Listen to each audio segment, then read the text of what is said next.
For the sake of all of us. Okay.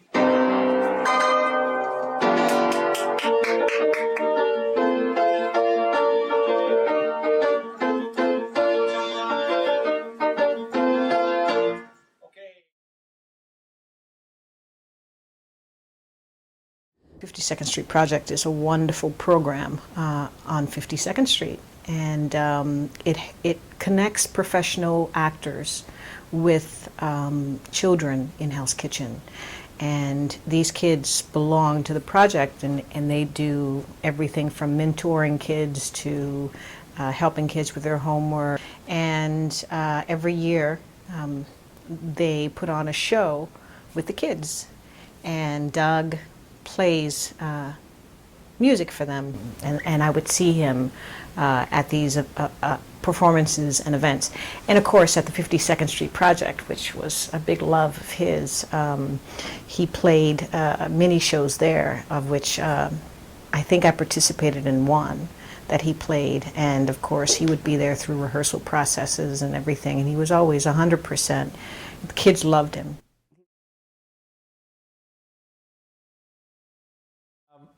I wanted to tell one story about my son, and I believe I wrote this on one of the websites.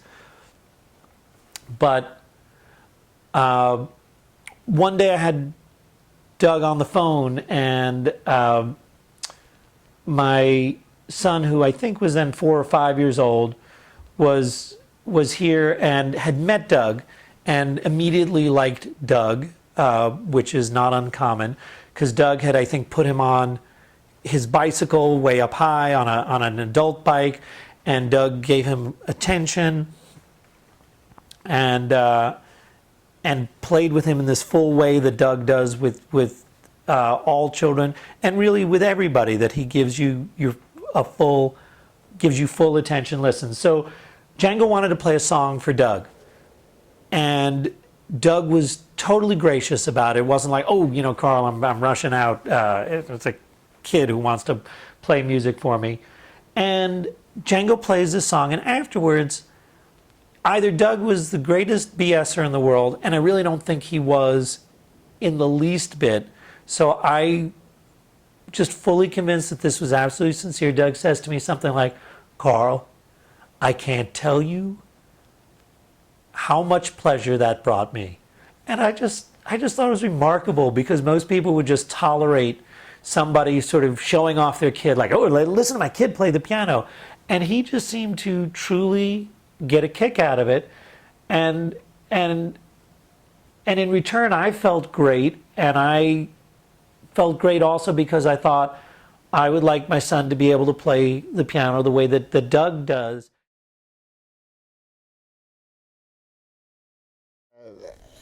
As you may know, this has been a compounded year of tragedies for the Nervik family, as earlier this year another Nervik brother died. And I remember hearing that news and wondering what I could say to Doug. And I said, don't touch that. And I said to Doug, there's very few things that I can offer you, but I have one thing. I have one thing I can offer you that few others can.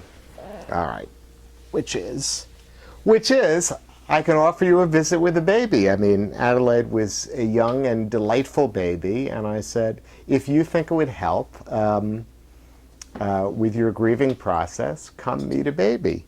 And Doug wrote back that, you know, that was a lovely idea, and has been, you know, commenting regularly on the pictures of my daughter on Facebook, but never got a chance to meet Adelaide. So that's why it's kind of, there's a certain sense of closure in getting Adelaide into this video, because I know that Doug very much wanted to meet her, and this was the